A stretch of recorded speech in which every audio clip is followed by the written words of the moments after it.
Alright, my shilling and begging for help aside, we've got a fantastic game here between Prince and LandFrog. We are going to get to see the LandFrog. I am excited and eager to see some of this player. I don't get to see him too often. Granted, I don't play the game much anymore, and I don't stream too many ARMS events. I usually, aside from my events, it's usually these big showings that I end up doing. But it's a fantastic showing, and I love LandFrog.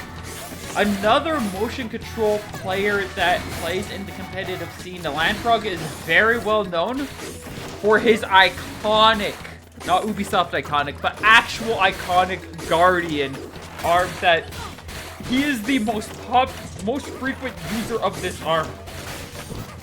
There's a couple others that do have a history, but by and large, LandFrog is your Guardian player. Coupled with a solid toaster, he comes in with a lot of pressure and a lot of damage capabilities.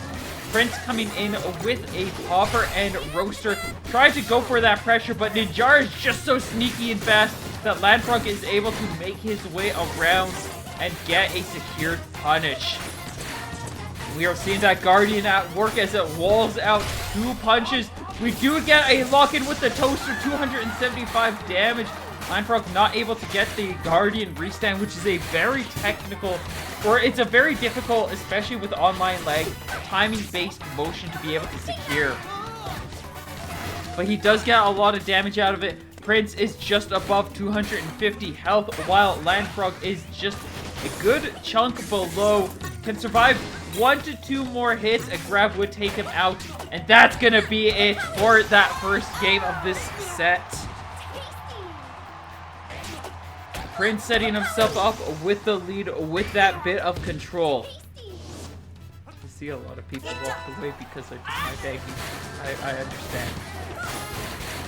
Heading into our next bout, both players seem to be keeping their loadout, keeping their situation rolling.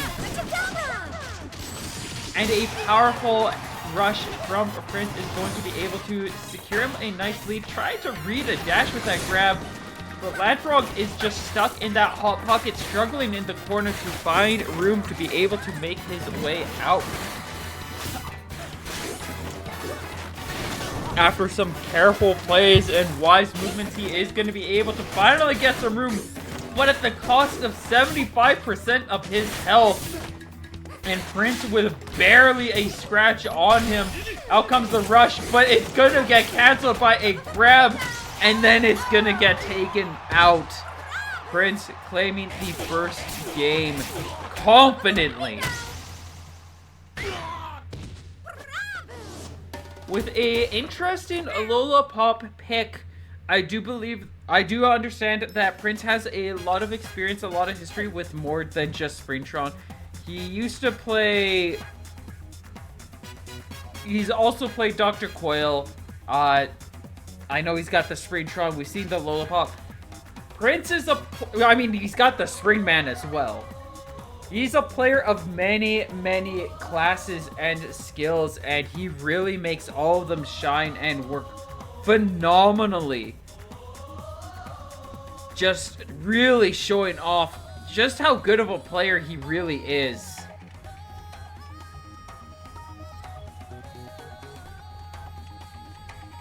That said, that's not underrating LandFrog in the slightest. Just LandFrog's a player that's been around in the competitive scene for about as long as I have, if I remember correctly. It has been many, many years, like a good decade.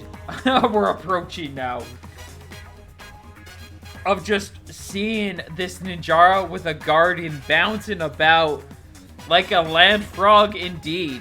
With some fantastic motion control skills and just showing a lot of players being like a pioneer to showcase just how good motion controls in this competitive scene can be.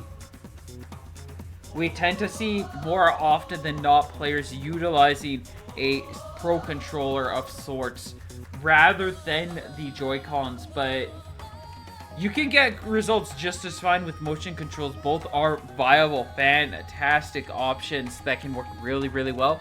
It's just what breed do you sing a tune to, and how do you make it work?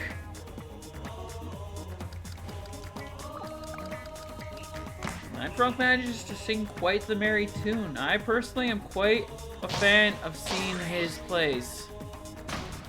Speaking of plays, we are going to be moving on to our next stage, DNA Lab. I personally love this stage. It's got some of the best. I like a lot of the stages. I wish there was a little more variety in the music, but you know, you take what you get. Some could say we're lucky to have the few tracks we've got.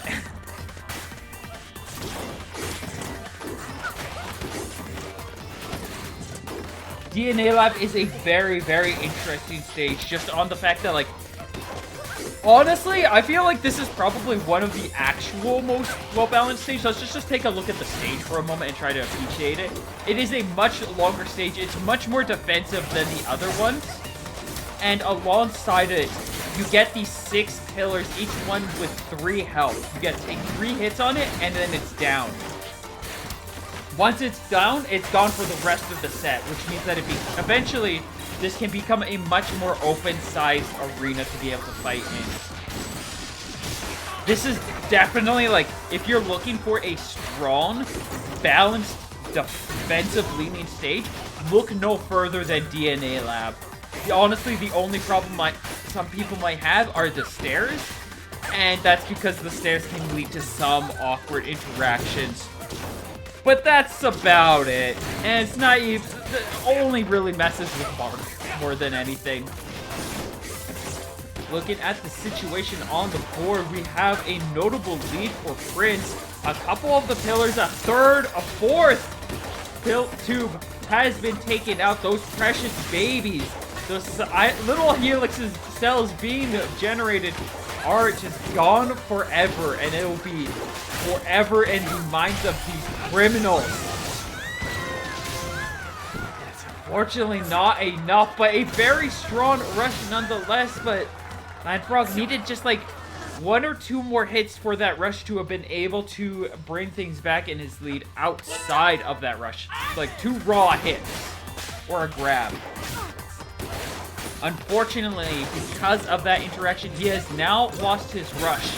Or, in terminology, a lot of people outside of the game, ARMS team would see it as, it's the super, the ultimate, so on and so forth. And Pr1nc3 is going to be able to utilize his much more effectively, securing a stronger lead and deepening his control of this 1v1 situation.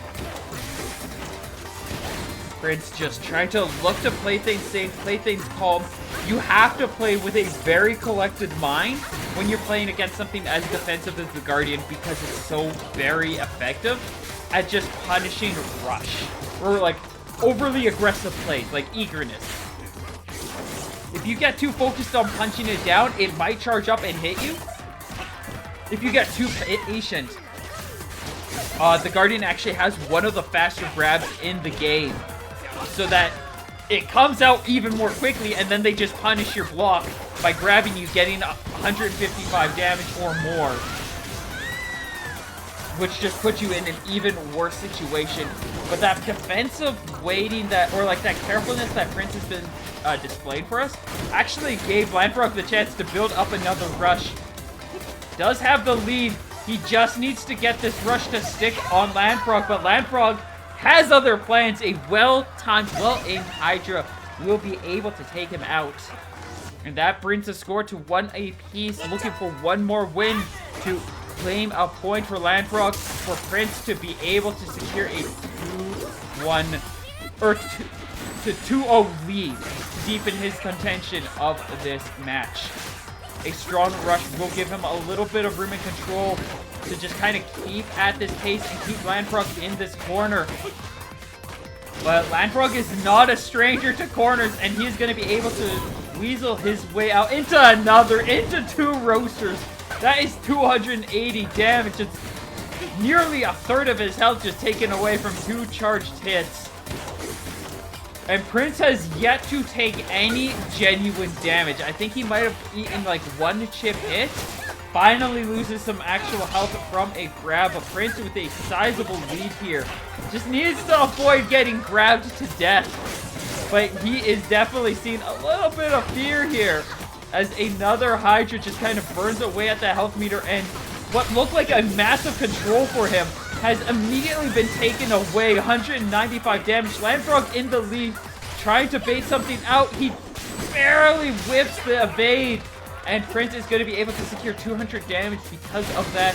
140 from this roaster. Just needs one more hit to close things out. Holding my breath with excitement. LandFrog tried to get a long distance grab, but with 8 seconds left on the clock, Pr1nc just needs to play things patiently. We're at a point where a grab from LandFrog would probably not be enough. And Pr1nc manages to secure a grab of his own, securing a 2-0 lead over Pr1nc, and just increasing that control ever so much. LandFrog really demonstrating a thorough understanding of that stage, utilizing the tubes really effectively, and just playing things patiently, calmly, and making some very smart choices.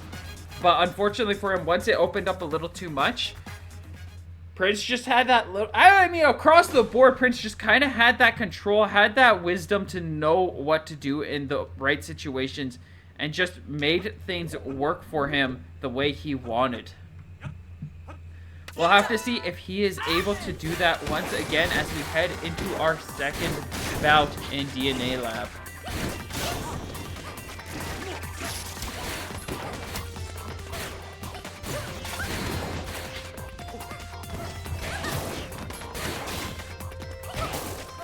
Both players playing LandFrog specifically playing very patiently and defensively with these tubes, really trying to take advantage of them.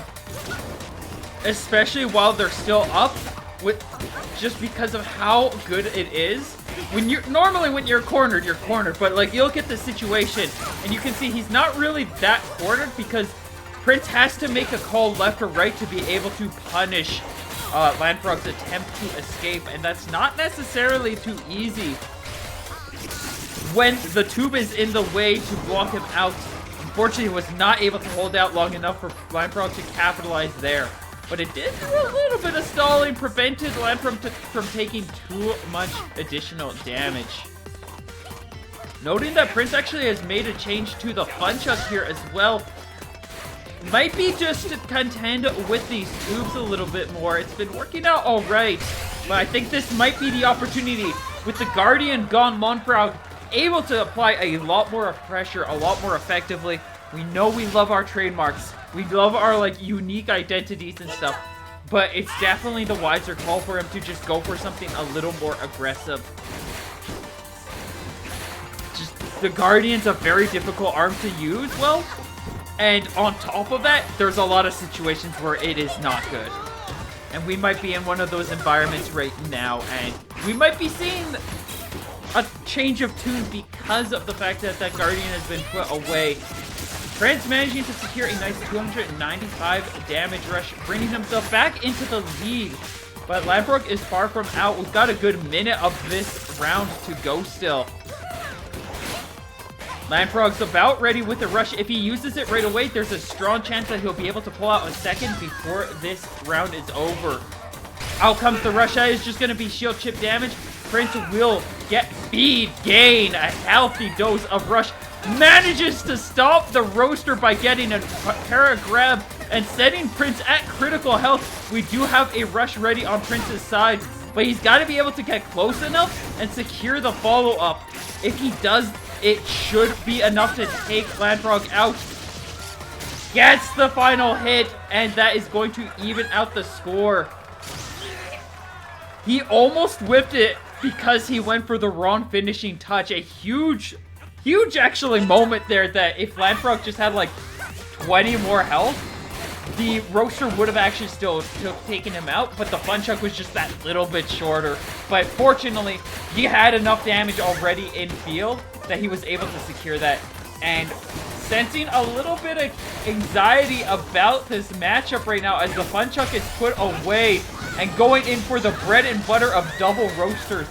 But that is an extremely dangerous loadout to pick against Ninjara. Your aim has to be vastly on point because unlike the Toaster, Roaster does not have, aside from it rhyming of course, it does not have the aim guidance set up to it. So you have to line up your shots perfectly. Otherwise Ninjara will just utilize his wildly high speed to dodge everything you throw out. We are seeing a very solid job from Pr1nc3 actually, considering that as LandFrog is in critical, Pr1nc3 is trying to play as carefully and patiently as possible to find a read right now and build up that rush, trying to dodge out of the way. Doesn't get the killing blow, but LandFrog sets Pr1nc3 critical, trying to damage those arms. Pr1nc3 farming up rush. This is his chance to close things out. He just has to live. He has to farm the rush. He gets the roaster hit instead. And despite everything, LandFrog getting so close, it is not enough. And that is going to be Pr1nc3 walking away 3-0 against LandFrog. That the score does not tell the tale of just how close, how narrow that was on all of those games. LandFrog played absolutely phenomenally and got Pr1nc3 on edge numerous times, just barely clutching through these.